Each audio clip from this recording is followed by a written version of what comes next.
Hello दोस्तों, क्या हाल है आप सभी के। उम्मीद करता हूँ आप सभी अच्छे होंगे। हालांकि मुझे पता है आप सभी को टेंशन होगी कि आपका सिलेक्शन होगा कि नहीं होगा जामिया बीएड में। देखो, कट ऑफ में जाने से पहले मैं आपको एक बात बताना चाहता हूँ। देखो, टेंशन लेने से कोई फायदा तो है नहीं। आपके हाथ में मेहनत थी, आपने पूरी करी। अब होना ना होना तो सब किस्मत के ऊपर डिपेंड करता है।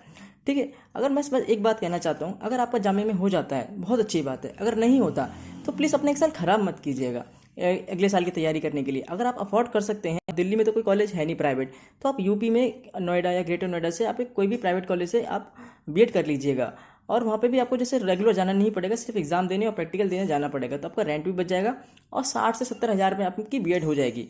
अगर आपको अफोर्ड नहीं कर सकते, आप जामिया से ही करना चाहते हो, तो फिर अभी से मेहनत करना चालू कर दीजिए ताकि अगले साल आपका क्लियर डेफिनेटली हो जाए। ठीक है दोस्तों, आगे बढ़ते हैं हम कट ऑफ की तरफ। हालांकि मैं प्रे करूंगा भगवान से आप सभी का सिलेक्शन हो जाए।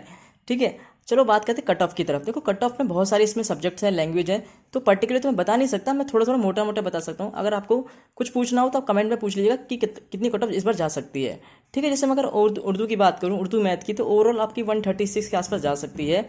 उसमें जनरल आपकी 136 हो सकती है, मुस्लिम आपकी करीब 125 तक जा सकती है, मुस्लिम ओबीसी में आपकी 98 99 तक जा सकती है, मुस्लिम वुमेन में आपकी ये 116 तक जा सकती है। इस तरह से बहुत अलग अलग हैं। अगर मैं हिंदी कॉमर्स की बात करूं तो ये आपकी 133 तक जा सकती है, मुस्लिम की आपकी 127 तक जा सकती है, मुस्लिम ओबीसी और एसटी की आपकी 118 या 120 तक जा सकती है। अब बहुत अलग अलग सब्जेक्ट है, तो इसलिए मैं सबकी तो मेंशन नहीं कर सकता यहाँ पे, तो आप मुझे कमेंट में पूछेंगे, मैं आपको वहाँ पे आंसर कर दूंगा। दोस्तों, इस वीडियो में मैं आपको जामिया बीएड एंट्रेंस का जो रीजनिंग का पार्ट है वो मैं आपको सॉल्व करा दूंगा, बाकी का पार्ट मैं आपको नेक्स्ट वीडियो में सॉल्व करा दूंगा। ठीक है, तो चलिए शुरुआत करते हैं। चलिए दोस्तों, शुरुआत करते हैं सेक्शन 1 से। सेक्शन ए क्या कहता है हमारा, ये हमारा रीजनिंग का होता है। इसमें पहला क्वेश्चन क्या है, a pearl is related to a necklace in the same way a page is related to है। यानी कि एक मोती जो है एक नेकलेस से रिलेट करता है। नेकलेस का एक पार्ट होता है मोती जो है, मतलब मोती से मिल के एक नेकलेस बनता है। उसी तरह जो पेज है वो किसका पार्ट होता है, तो पेज जो होता है बुक का पार्ट होता है। इसका मतलब पहले का ऑप्शन डी इसका सही आंसर हो जाएगा। जिस बच्चे ने टिक लगाया सही है, ऑप्शन डी इसका सही आंसर होगा। ठीक है। अब आते हैं सेकंड क्वेश्चन पर। सेकंड क्वेश्चन क्या कहता है दोस्तों, सेकंड क्वेश्चन कहता है हमारा कि there are 5 houses, different houses A to E. एक से लेकर मतलब ए से ई तक 5 घर हैं इन ए रो फेसिंग नॉर्थ, यानी कि जो नॉर्थ की तरफ देख रहे हैं। मतलब हमारी जो डायरेक्शन होती है हमारी इस तरह से होती है, ईस्ट वेस्ट नॉर्थ साउथ।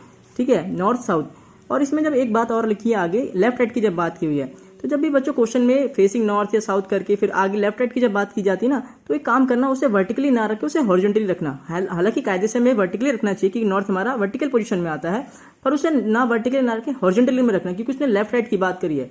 अगर वो टॉप बॉटम की बात करता तो वर्टिकल में रखते तो ज्यादा बेटर रहता, लेकिन उसने लेफ्ट राइट की बात की है तो उसे वर्टिकल ना रखे, उसे हॉरिजॉन्टल रखिए, आसान हो जाएगा क्वेश्चन को करना है। ठीक है। तो देयर 5 डिफरेंट हाउसेस, 5 अलग अलग घर हैं ए से लेकर ई तक in a row facing north. A is right to the right of B, यानी कि जो ए है वो बी के राइट में है, यानी कि ए इधर है तो बी इधर होगा, ऑब्वियस सी बात है, कोई दिक्कत ही नहीं इसके अंदर। तो ठीक है, आगे बढ़ते हैं।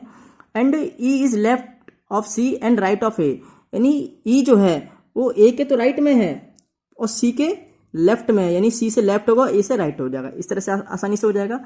B is to the right of D, B जो है डी के राइट में है, यानी कि डी इधर होगा तभी तो बी उसके राइट में बैठेगा। इस तरह से अब आप चेक भी कर लो आपने सही बनाया कि नहीं बनाया, कि ए is right of B, A जो है बी के राइट में है, बिल्कुल ठीक है। लेफ्ट इधर ही है हमारा, राइट ये होता है। और E is the left of C, E जो है सी के लेफ्ट में है एंड राइट ऑफ ए के राइट में है। ई सी के लेफ्ट में, ए के राइट में, ठीक है, कोई बात नहीं। B is to the right of D, B जो है डी के राइट में, हमने सब बना लिया। Which of the house is in the middle, middle में कौन सा घर है, यानी 5 है तो ऑब्वियस सी बात है तीसरा जो होगा मिडल हो जाएगा हमारा, यानी कि ए जो है ना हमारा वो हमारा मिडल में हो जाएगा, यानी ऑप्शन ए सेकंड क्वेश्चन का वो हमारा सही आंसर हो जाएगा। ठीक है, ए, ठीक है, ऑप्शन ए। आगे बढ़ते हैं दोस्तों क्वेश्चन नंबर 3 पर। दोस्तों जो क्वेश्चन नंबर 3 पूछा गया है क्वेश्चन में, which of the following words will appear after all the others in a dictionary, यानी कि जो एक वर्ड आएगा इनमें से सबसे लास्ट में कौन सा वर्ड आएगा, उसने ये पूछा हुआ है चारों ऑप्शंस में से। तो हम जानते हैं देखो सब में सीओ, सीओ तो सब में ही है, और ए में एन है, सेकंड में भी एन है, और बाकी में डबल एल और ए है, तो डी तो आएगा नहीं, डी तो सबसे पहले ही आएगा। फिर आपका ये सी आएगा, और उसके बाद आपका ए और बी में से आपको देखना है कि सबसे लास्ट में कौन सा आएगा। तो सबसे लास्ट में जैसे कि आप देख पा रहे हो यहाँ पे CONS है, यहाँ पे CONU है, तो U बाद में आता है, S पहले आता है। इसका मतलब जो बी होगा ऑप्शन बी आपको वो सबसे लास्ट में आएगा, कोनोड्रम जो है आपका सबसे लास्ट में आएगा, यानी ऑप्शन बी आपका दोस्तों इसमें सही आंसर हो जाएगा। ठीक है, आगे बढ़ते हैं नेक्स्ट क्वेश्चन पर। दोस्तों अब आते हैं अपने क्वेश्चन नंबर 4 पर। फोर्थ क्वेश्चन क्या कहता है, if letters in a chalk are coded as 42156 and letters in board are coded as 37198, how can cold be coded, जो कोल्ड है उसे कैसे हम कोड कर सकते हैं। हालांकि ऐसे क्वेश्चन में 2-3 तरह से क्वेश्चन बन जाते हैं। हालांकि ये क्वेश्चन तो काफी ज्यादा आसान है, क्योंकि इसमें जो क्वेश्चन कैसा पूछा हुआ है, इसने चौक का अपनी डिजिट बता दी, बोर्ड की अपनी डिजिट बता दी, कोड को पूछा है। तो यहाँ पे हम जैसे कि देख पा रहे हैं, कभी कभी क्वेश्चन, बहुत कम ही ऐसे क्वेश्चन होते हैं जिसमें हमें डायरेक्ट इनसे मिल जाता है। जैसे इस क्वेश्चन में तो हमें डायरेक्ट ही मिल गया इसमें से, लेकिन हर बार हमें डायरेक्ट नहीं मिलते, हमें कभी कभी तो ऐसा करना पड़ता है। इनकी जो पोजीशंस होती हैं अल्फाबेट के अंदर, ए से लेकर जेड तक, 3, 8, ए, उस तरह से क्वेश्चन करना पड़ता है। वो बहुत टफ, थोड़ा सा टफ हो जाता है, पर ये तो आसान क्वेश्चन है, इसमें कोई दिक्कत वाली बात ही नहीं है। ठीक है, इसमें COLD आपको बताना है, COLD कहाँ से होगा। तो आपको C कहाँ पे है, 4 पे, मतलब चौक में C को 4 माना गया था, तो इसमें भी C 4 हो जाएगा। O को बोर्ड के अंदर 7 माना गया था, तो इसमें ये 7 हो जाएगा आपका। L आपका 5 हो जाएगा, और D आपका 8 माना गया था बोर्ड के अंदर, तो इसके अंदर आपका D 8 हो जाएगा। तो 4758 आपका कोड बनेगा। ठीक है, अब 4758 है किसी ऑप्शन में, ऑप्शन बी में है, यानी आपका ऑप्शन बी जो आपका दोस्तों इसमें सही आंसर हो जाएगा। आगे बढ़ते हैं क्वेश्चन नंबर 5 पर। अब आते हैं दोस्तों क्वेश्चन नंबर 5 पर। इसमें मेरे को थोड़ा फ्लैश ऑफ करना पड़ा ताकि इसमें सही से लाइट पड़े, वरना फिर वो दिख नहीं रहा था, ऑप्शंस नहीं दिख रहे थे। तो क्वेश्चन नंबर 5 क्या कहता है, arc is related to a circle in the same way, यानी कि सर्कल में हमें पता है आर्क जो है उसका पार्ट ही होता है सर्कल का। तो इन चारों ऑप्शन में से ऐसा कौन सा है जो उसका एकदम सही ऑप्शन को सेट कर देगा। तो ऑप्शन जो सी है ना दोस्तों, मैं आपको डायरेक्ट आंसर ही बता देता हूँ। ऑप्शन सी जो है, line segment is related to a square, यानी जैसे कि हम जानते हैं स्क्वायर जो 4 साइड होती हैं, चारों साइड बराबर होती हैं और चारों लाइन सेगमेंट होती हैं।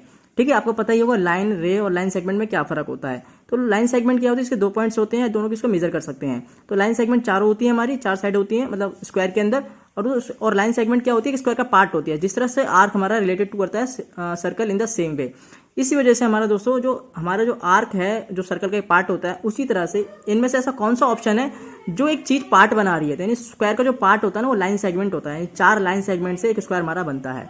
तो ऑप्शन सी इसका दोस्तों सही आंसर हो जाएगा। ठीक है, 5 का ऑप्शन सी इसका सही आंसर होगा। आगे बढ़ते हैं नेक्स्ट क्वेश्चन पर। दोस्तों अब आते हैं क्वेश्चन नंबर 6 पर। क्वेश्चन नंबर 6 क्या कहता है, कंप्लीट द सीरीज, एक आपको सीरीज बना के कंप्लीट करनी है। इसमें 5 दे रखा है, 16 है, 50 है, फिर 153 है, उसके बाद कौन सा आएगा।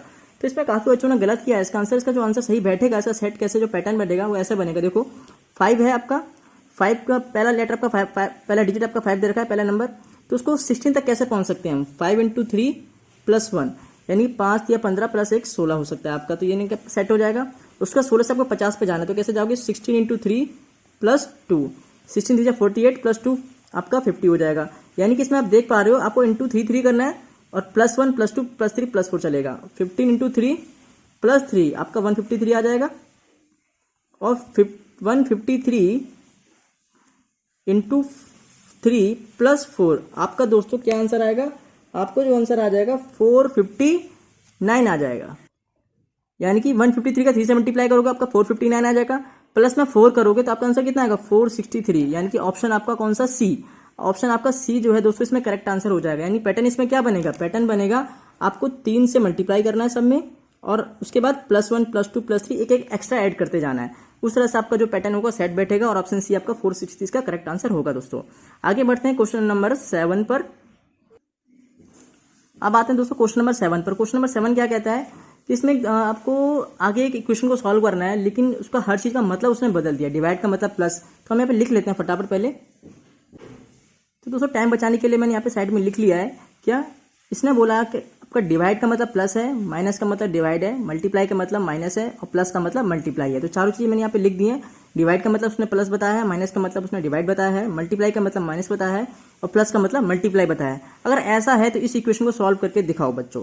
क्या है इसमें, ऐसा उसने बोला है कि 32, पहले सबसे पहले ऐसे क्वेश्चन में क्या किया कीजिए, आप सबसे पहले नंबर्स लिख लीजिए जो भी 32, 8, 4, 12 और 4। उसके बाद जो भी है उसे चेंज कर दीजिए। डिवाइड है तो डिवाइड का क्या बोला है उसने, डिवाइड का प्लस बोला, तो यहाँ प्लस लगा लेते हैं।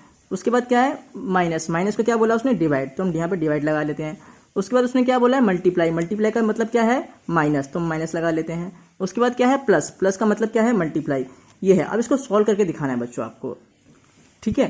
तो सभी को दोस्तों ये तो बोर्ड मार्क्स तो सभी को आता ही करना। सबसे पहले क्या होता है, डिवाइड होता है, यानी कि 8/4, तो इसका आंसर कितना बनेगा आपका 2 बनेगा 2। यहाँ पे तो कोई दिक्कत है नहीं, थोड़ा सॉल्व कर लेते हैं। 32 ये हो जाएगा, प्लस यहाँ पे 2 सॉल्व होगा, माइनस फिर मल्टीप्लाई को सॉल्व करते हैं, 12 4 48 हो जाएगा आपका, यहाँ कोई दिक्कत नहीं। अब देखो 32 प्लस ये 34 हो जाएगा आपका -48, सॉल्व करेंगे -14 आपका आंसर आ जाएगा। कितना आएगा? -14। ये तो बहुत इजी क्वेश्चन था, कोई दिक्कत वाली बात ही नहीं होनी चाहिए इसमें। तो ऑप्शन डी आपका इसमें दोस्तों सही आंसर हो जाएगा। ऑप्शन डी -14 जो दे रखा है वो आपका सही आंसर हो जाएगा। आगे बढ़ते हैं क्वेश्चन नंबर 8 पर। दोस्तों क्वेश्चन नंबर 8 भी बहुत ज्यादा आसान क्वेश्चन है, इसमें कुछ नहीं पूछा हुआ। क्या बोला है? जैसे इसने बोला 3 स्टार 6, यानी स्टार की जगह क्या आएगा? वैसे मतलब एक आपको पैटर्न कोड है, उसको डिकोड करना है, बेसिकली सॉल्व करना है। जैसे 3 और यहाँ पे स्टार 6 इक्वल टू 18, तो बच्चों ने पहले दिमाग लगाया 3 6 18, ठीक है। तो यहाँ पे फिर आगे जाके वो रॉन्ग हो जाएगा, 4 7 28 होना चाहिए, पर यहाँ पे 22 दे रखा है, तो जो कि गलत हो जाएगा। तो क्या करेंगे?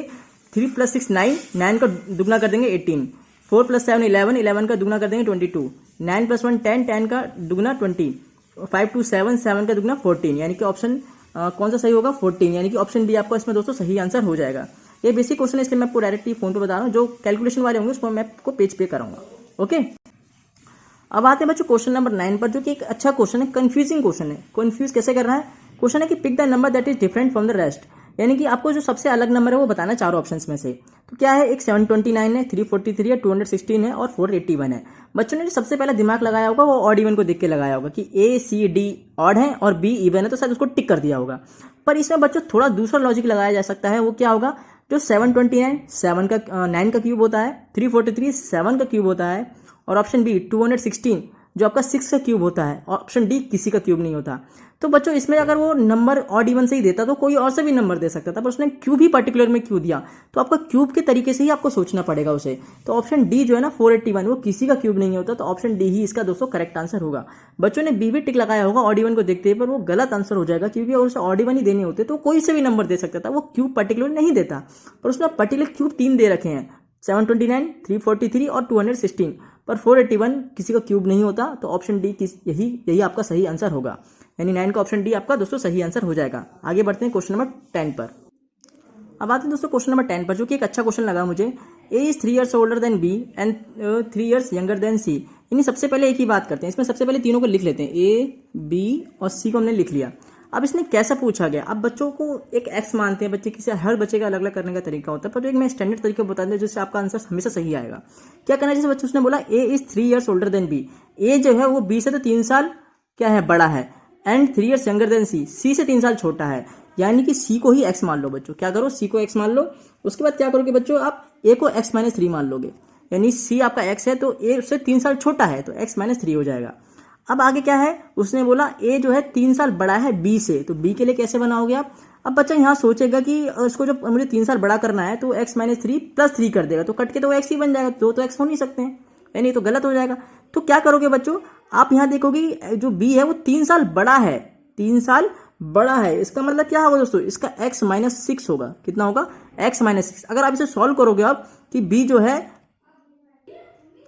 अब यहाँ देखो बच्चों उसने क्या बोला कि a जो है 3 साल बड़ा है b से, तो बच्चों को यहाँ पे दिमाग क्या लगाना पड़ेगा? वो ये लगाना पड़ेगा कि x - 6 में 3 ऐड करोगे तो क्या सॉल्व होगा? आपका x - 3 बनेगा। क्या बनेगा? x - 3, यानी कि जो आपका x - 6 b है उसमें आपको 3 जोड़ना पड़ेगा, उसमें आपको 3 जोड़ोगे ना तब आपका क्या x - 3 जो होगा करेक्ट आएगा। मैं एक बार फिर से समझा देता हूँ इस क्वेश्चन को।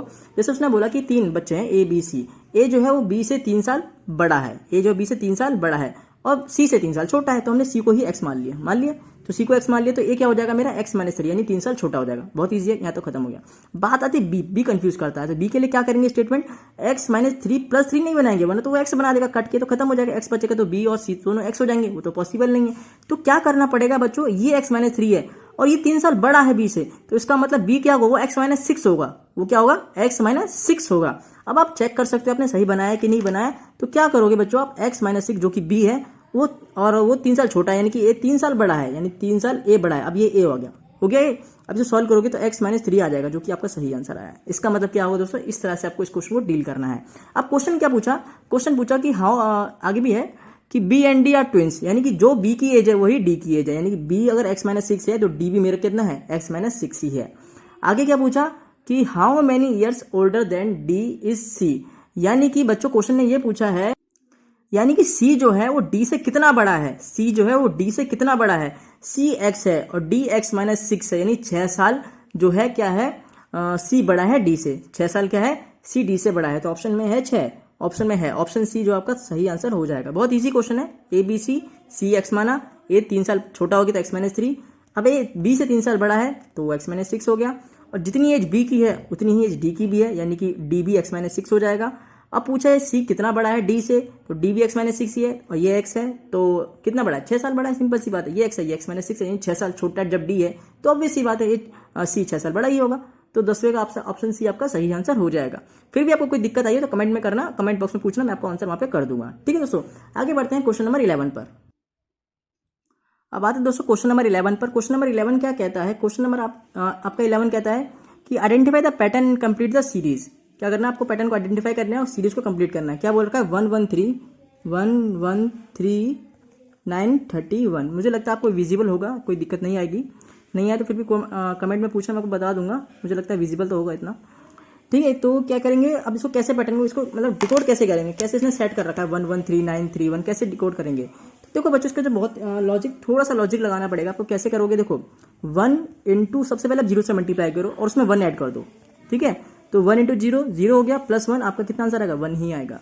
उसके बाद आपका 1 आ गया, फिर 1 से स्टार्ट करो, 1 इंटू अब 1 से मल्टीप्लाई करो, फिर उसमें कितना ऐड करो, उसमें आप 2 ऐड करो, कितना ऐड करो 2, तो 1 इंटू 1 1 प्लस 2 3 आ जाएगा, यानी कि आपका सेट हो रहा है, 1 आ गया 3 आ गया।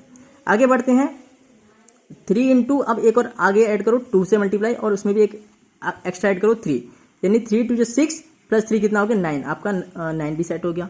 ठीक है, कोई दिक्कत नहीं। आगे बढ़ते हैं, 9 इंटू 3 प्लस 4, यानी 9 3 27 प्लस 4 31, आपका 31 भी सेट हो गया। यानी आप देख पा रहे हो कैसे आपको डिकोड करना है।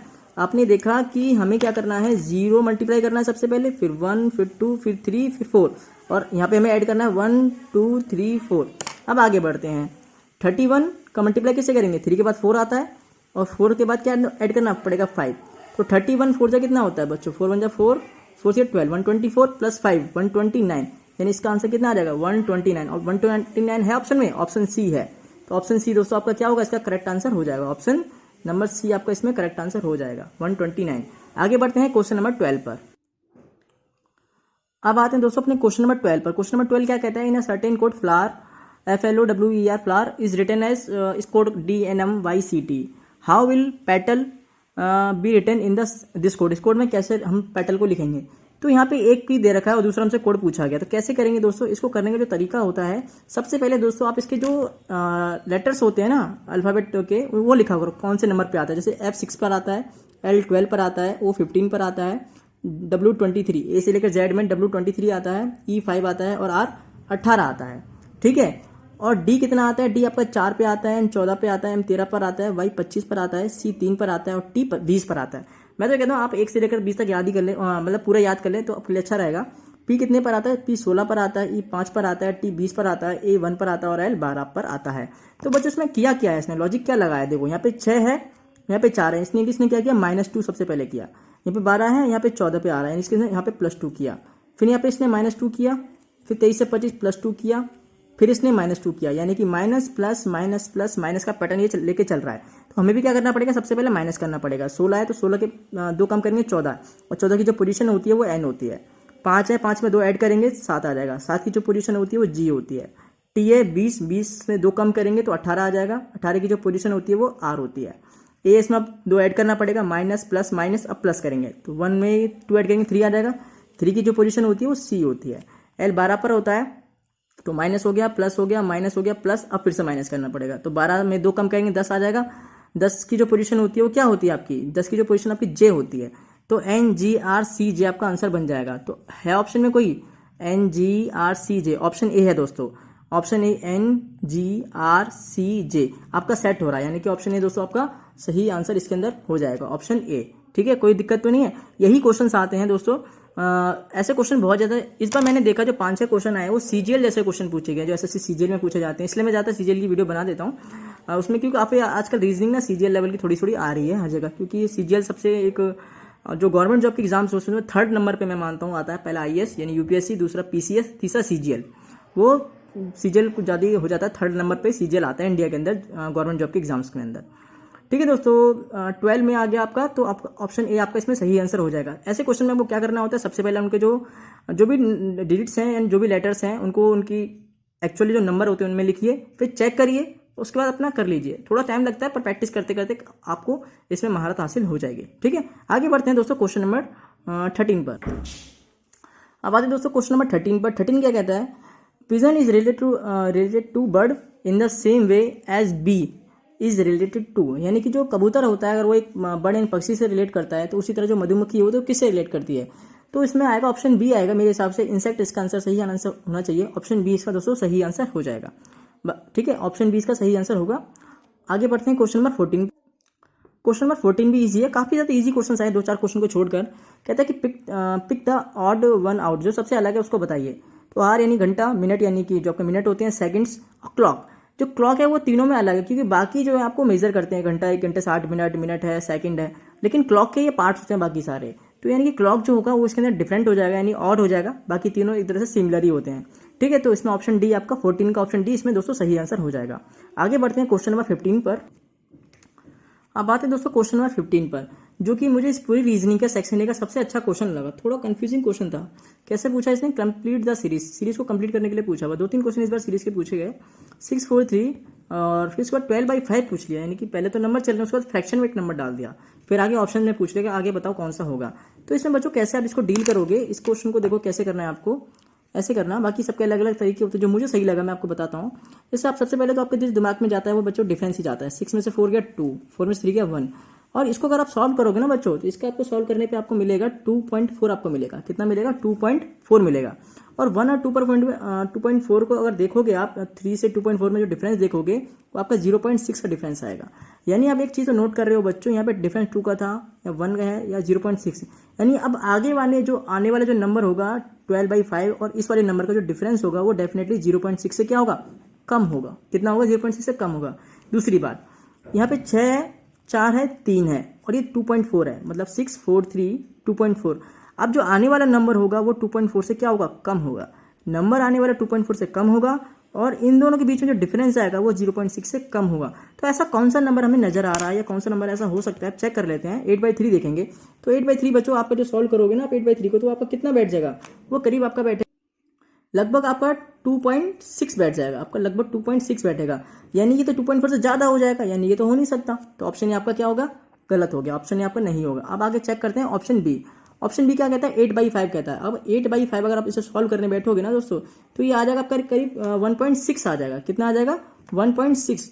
तो 1.6 ये तो सेट हो सकता है। और दूसरी बात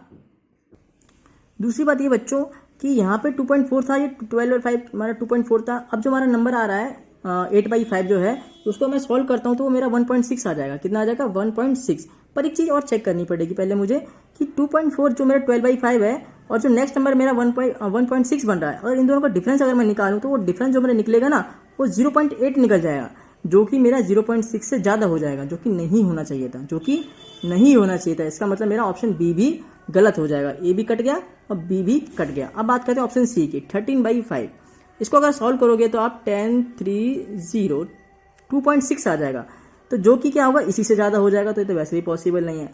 तो बच्चों आपका ऑप्शन जो डी रह गया वही मेरे हिसाब से इसका सही आंसर होना चाहिए। वो दोनों जगह सेट भी कर रहा है। कैसे सेट कर रहा है देखो, 6, 4, 3, 12.5 यानी 2.4, 6, 4, 3, 2.4 और 2 ये सेट हो गया।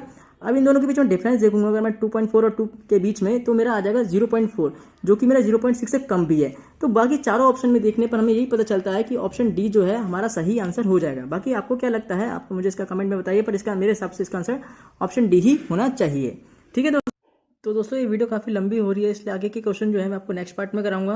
पर ये वीडियो आपको पसंद आई तो प्लीज़ वीडियो को लाइक कीजिएगा और चैनल को सब्सक्राइब कीजिएगा। मिलते हैं अगली वीडियो में, तब तक के लिए राधे राधे।